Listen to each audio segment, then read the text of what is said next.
kanonye mbifurize kuguma kugubwa neza kuyirwa mu byo mukora byose bakunzi baruhuka Empire. Birumvikana rero yuko tuba twamaze kwitereka mu kiganiro kugira ngo tubabwire byinshi bigiye bitandukanye bikomeje kugenda bibera ku butaka bwa Repubulika Iharanira Demokarasi ya Kongo ndetse no mu gihugu cy'u Burundi. Ibintu byongeye gukara rero no gukarata, byongeye kuba ibindi rwose, nyamuneka rwongeye kuba imbere njye mu buryo navuga ko udasanzwe, by'umwihariko mu bice bigiye bitandukanye muri rusange.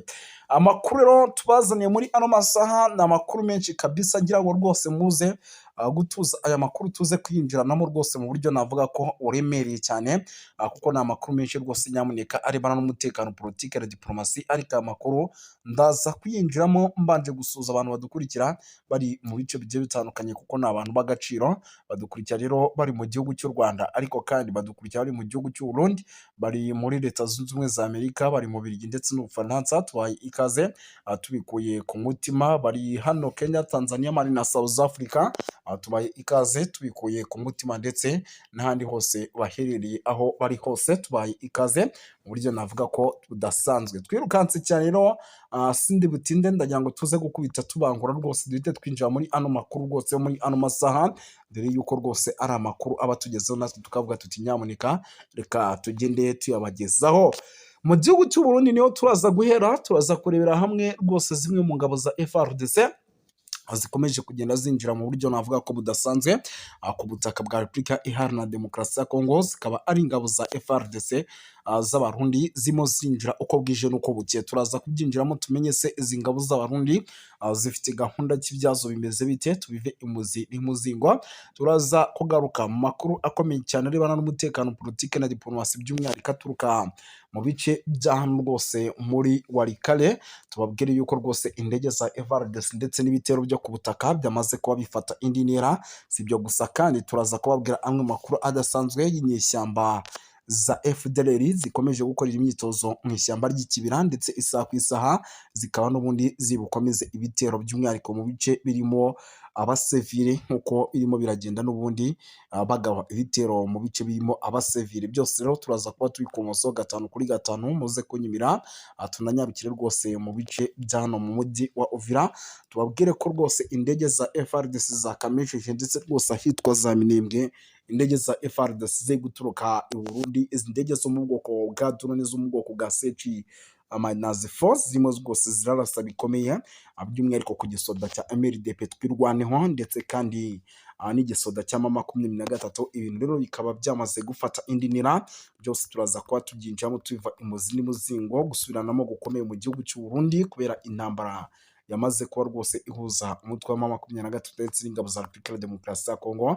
Nabyo bikomeje kugenda bifata indi ntera muri rusange. 5 kuri 5 rero, kuri utari wakora subscribe nta kindi usabwa, yikore kugira ngo tujye tubana mu buryo mwese cyangwa ubundi, asigaye natwe amakuru tuyakugezeho mu buryo navuga ko bwihuse. Ntabwo ndi butinde rero, aya makuru ndaza guhita nyinjiramo kwita mbangura, ariko muzi no kwenyemera tugaruka ku myitozo, ku myiteguro idasanzwe yamaze kugaragara, by'umwihariko hano mu bice byo muri Kivu Amajyepfo, haza Runingwa, ahitwa za Sanje, ahitwa za Kiriba. Bishoboka neza yuko isaha ku isaha M23 ishobora kuza kwinjira mu mujyi wa Uvira, kare byose bikabasha guhagarara. Ibyo rero nibyo bintu byatumye rwose abaturage bongera kuvuga yuko urugamba rushobora kutaza koroha. Si ibyo gusa kandi, by'umwihariko hano muri teritwari ya Rubero naho imirwano irakomeje. Ngira ngo ku munsi w'ejo muziko n'abasirikare ba FARDC basubiranyemo. Si ibyo gusa kandi, gusubiranamo ni nako ibitero bya Wazalendo birimo biragenda bigabwa muri teritwari ya Walikale, kuko ni ibitero birimo biragenda byibasira abasivile nabyo rwose mu bice bigiye bitandukanye. Ni ibitero rero navuga yuko byongeye kugabwa muri ano masaha mu gitondo yo muri iki gitondo rwose, bikaba ari ibitero byagize ingaruka by'umwihariko ku baturage, kuko ni ibitero birimo biragenda bigabwa, ariko bikanagabwa mu rwego rwo kugira ngo bihonyore uburenganzira bw'ikiremwa muntu. Ariko abasivile nyamuneka hano bakabihuriramo n'uva gusenya. Ngira ngo ku munsi w'ejo nabwo rero twe twababwiye uri kubera hano muri teritwari ya Rubero, tubabwira ko rwose FARDC irimo irakora amahano, ariko tunababwira ko umusirikare w'igihugu cya Repubulika Iharanira Demokarasi ya Kongo yarasiye mu kabari ko muri Rubero Centre bagenzi be babiri b'abakomando ahagana ku isaha z'isaa 7 abangaba bagahita bagira gute, bagahita bahasiga ubuzima. Amakuru yaturukaga rero mu nzego z'umutekano zaho yavugaga ko mu kuba byateye impaka zishingiye ku bagore zaje gufata indi ntera zirenga igaruriro, imirambo y'abasirikare bahishwe yahise ijyanwa muri morgue ku bitaro bikuru byo muri teritwari ya Robero, ahagana isaha rwose y'isaa saba ibi nibwo byari bibaye. Binavugwa yuko kandi Lieutenant Colonel Kiyometele Aliane, umuyobozi wungirije w'ingabo zo muri kariya karere, yemeje biriya bintu. Yarabyemeje rwose avuga ko uku kurasana kwabayeho, yanavuze ko kandi uwari warashe yahise afatwa na bagenzi be abasirikare, hanyuma akajyanwa ku biro by'ubushinjacyaha bw'igisirikare muri teritwari ya Rubero kugira ngo abisobanure. Ibi byaha bya FARDC rero mubyibuke neza, ntabwo ari byaha bije rimwe byo kumva bagiye mu bagore, kuko n'ibyaha by'uruhererekanye bikomeje kugenda bigaragara mu gisirikare cya FARDC, kuko FARDC no mu ntangiriro za Nzeri ibi bikorwa by'ubugizi bwa nabi barabikoze. Ku itariki 8 Nzeri umusirikare wa FARDC yarashe umugore Kanyatsi, nyuma y'iminsi ibiri ku itariki 10 Nzeri n'indi musirikare yishe umusivile hafi y'umudugudu wa Lima uherereye nko mu birometero 6 uvuye ahitwa Njipanda, ukiri muri teritwari ya Rubero. Urumva yuko rero Nyamarika ibintu bitifashe neza habe namba muri rusange. Ibitero rero birakomeje kandi bikomeje kugenda bifata indi ntera kugeza aho isaha ku isaha barimo baranikanga n'ibitero bya Sukoyi bishobora kuza rwose gukomeza gukora amahano mu bice bigiye bitandukanye, dore yuko rwose ibitero bya Sukoyi nabyo bimaze iminsi bihungabanya umutekano w'abaturage. Murabizi ko rero no muri teritwari ya Rubero ubwo imirwano yaherukaga yitwa za Kitsambiro, naho rwose mu nkengero zaho ibirindo bya M23 byarashwe, ariko amakuru akavuga ko M23 yakoze ibishoboka byose kugira ngo ibisubize inyuma. No muri Mbambasa ndetse na Alimbo ingabo za FARDC nyuma y'igihe kirekire rwose zongeye guhagurutsa indege y'intambara yo mu bwoko bwa Sukoyi zitoretsa ibirindiro bya M23. Imirwano kandi irakomeje by'umwihariko mu bice bitandukanye byo muri teritwari ya Masisi nanone kabisa, kuko mu bice bya Zagahira naho situation ni hatari.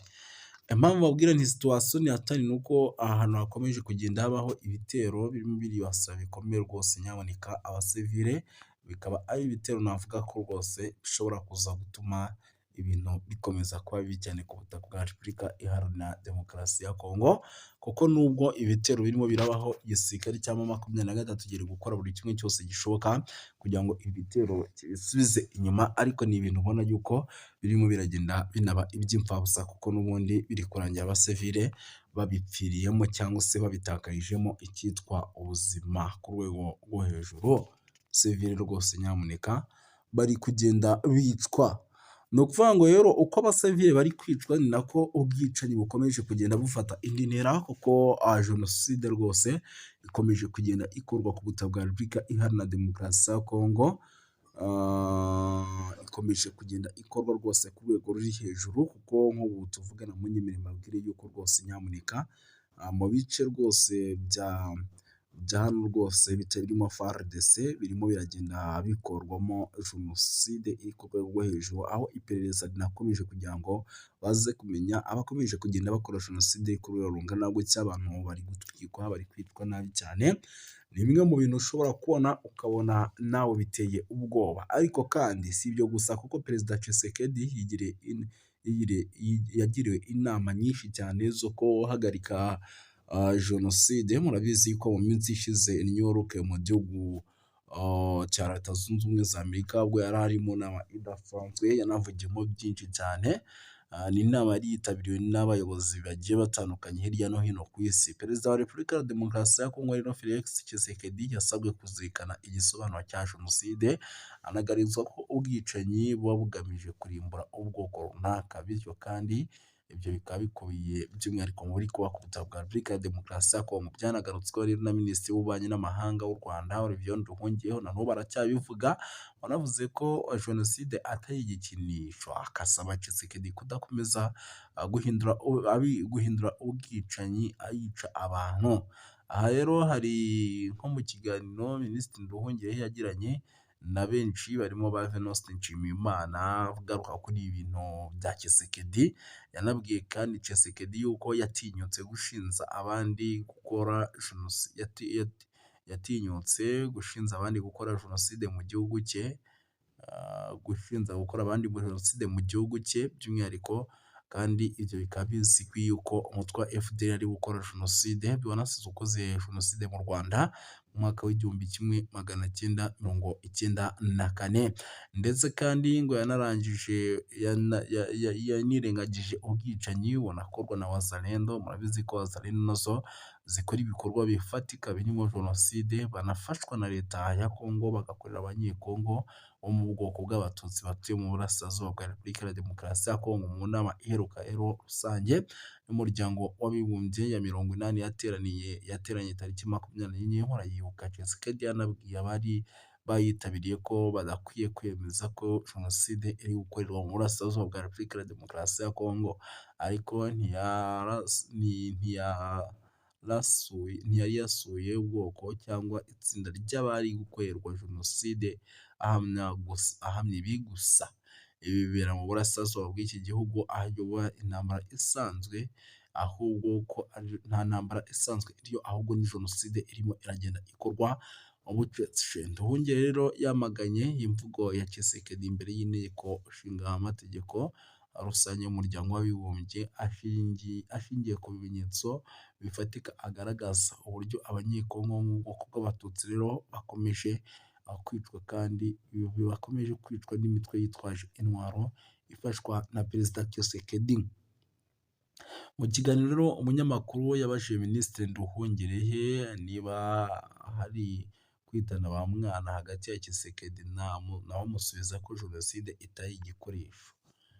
Yagize ati jenoside ntabwo ari igikoresho, ahubwo ni icyaha cyateganyijwe n'amasezerano mpuzamahanga, kigaragazwa no kwibasira ubwoko ugamije kumara burundu. Yakomeje avuga yuko kandi atumva uburyo Perezida Tshisekedi ajya imbere y'inteko rusange y'umuryango w'abibumbye ngo agapfa kuvuga ngo jenoside biraho gusa byo mu kirere, kandi azi yuko nta gisobanuro cyayo. Navuze ko kandi FDL izwi nko gufatanya n'ubutegetsi bwa Repubulika ya Demokarasi ya Kongo, kandi yarakoze jenoside mu gihugu cy'u Rwanda yakorewe abatutsi mu Rwanda. Avuga ko kandi ubutegetsi bwa Kinshasa bwageze aho umuha ikaze uyu mutwe, ndetse ndetse kandi ko bubaha inkunga ahanini y'ibikoresho bya gisirikare. Hejuru y'ibyo rero yanagaragaje ko Perezida Tshisekedi ari we wahaye Wazalendo intwaro, mu gihe bizwi neza ko abarwanyi ari bo baba bagomba kubyishakira, ndetse izi ntwaro bakaba bazikoresha bica abaturage ndetse banabahohotera. Yanibukije ibyabaye mu kwezi kwa 10 mu mwaka wa 2023 bw'imitwe yitwaje intwaro irimo Nyatura, Mai Mai na FDLR yanageze kigatwika amazu y'abaturage agera kuri 300 mu gace ka Nuni muri teritwari ya Masisi mu ntara y'Kivu y'Amajyaruguru. Izo zose zatwitswe zikaba zari iz'abatutsi. Mu gusoza rero Minisitiri Nduhungirehe yasobanuye ko hari ibyaha byinshi biri gukorerwa abanyekongo bya jenoside muri rusange. Ngayo nguko rero ibyo ni bimwe mu bintu bikomeje kugenda bivugwa ku kibuga cy'imirwano. Rero ibintu birakaze kandi bikomeje kugenda bifata indi ntera. Urugamba rwose nyamuneka rukomeje kugenda ruba imberenge. Nk'umunyemerere mbabwire yuko mu bice by'iminembwe nyamuneka biri kuvugwa rwose yuko icyitwa indege za FARDC zongeye guhaguruka isaha ku isaha, zikaba zishobora kuza kurasa kuri iki kibuga cy'indege. Amakuru rero namaze kwakira nuko uko byagenda kose mu gihe izi ndege ziraza kurasa kuri iki kibuga cy'indege,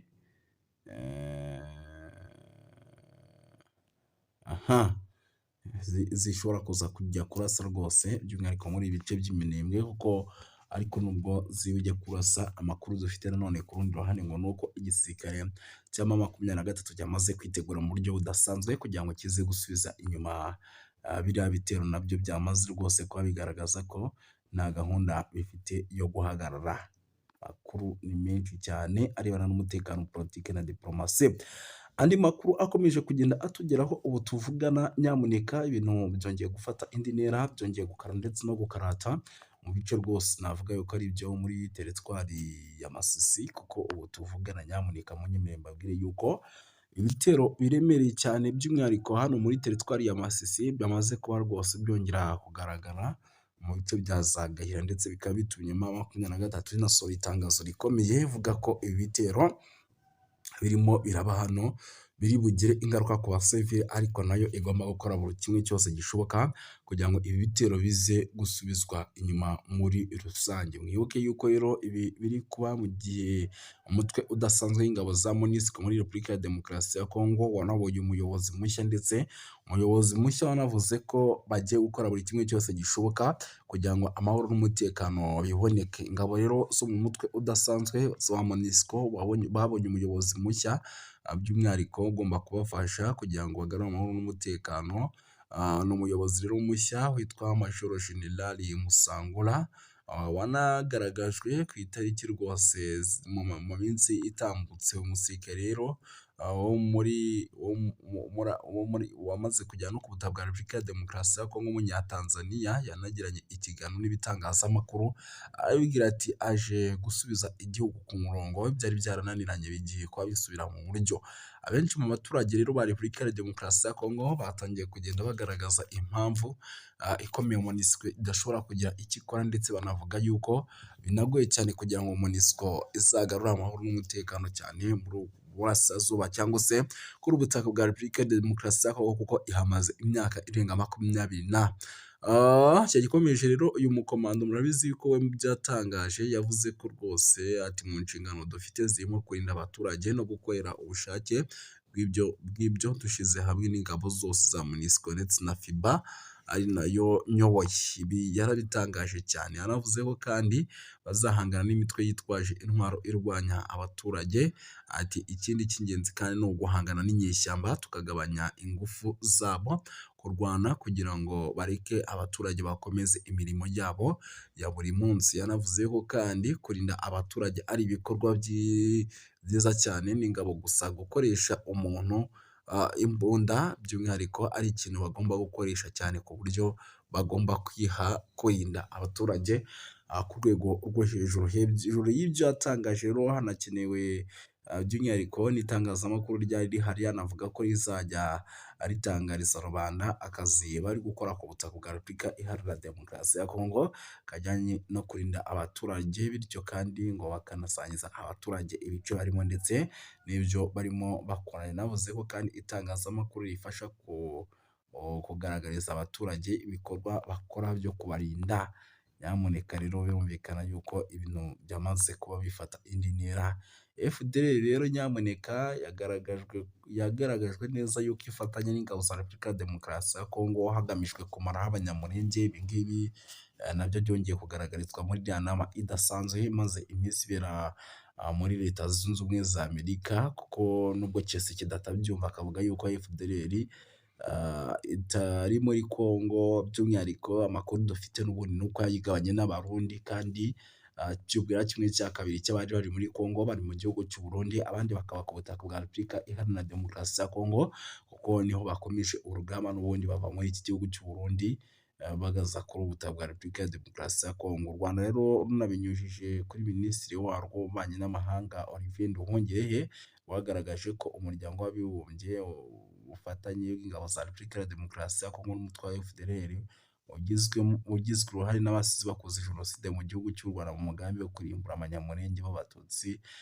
muri rusange mu burasirazuba bwa Repubulika ya Demokarasi ya Kongo. Nibyo rero Nduhungirehe yagarutseho ku munsi w'ejo, by'umwihariko nta minsi myinshi rwose ishize ubwo Tshisekedi yari ari mu nama mirongo inani y'umuryango w'abibumbye yaberaga i New York muri Leta Zunze Ubumwe za Amerika, yagaragaje ko rero mu kwezi kwa gatandatu uyu mwaka mu Rwanda na Repubulika ya Demokarasi ya Kongo byari byasinye amasezerano y'amahoro bigizwemo uruhare na Perezida wa Leta Zunze Ubumwe za Amerika Donald Trump, cyo kimwe n'umuyobozi w'ikirenga wa Qatar Temani bin Hamad Al Thani. Ishyirwa mu bikorwa rero by'ibyo biganiro byari byabayeho hagati ku mpande zombi, avuga ko bitigeze bishyirwa mu bikorwa. Anavuga ko ubufatanye bwa FARDC na FDL n'abacancuro b'abanyamahanga birimo birakomeza kudindiza ishyirwa mu bikorwa by'amasezerano. Yanagize ati rero ko amasezerano yasinwa, umusaruro wayo wakunze kugenda gake kabone nubwo inama zitanga icyizere zikomeje kubera i Washington mu rwego rwo kugira ngo aya masezerano yasinywe mu kwezi kwa gatandatu ashyirwe mu bikorwa, nyamara kandi biri kubera muri Repubulika ya Demokarasi ya Kongo.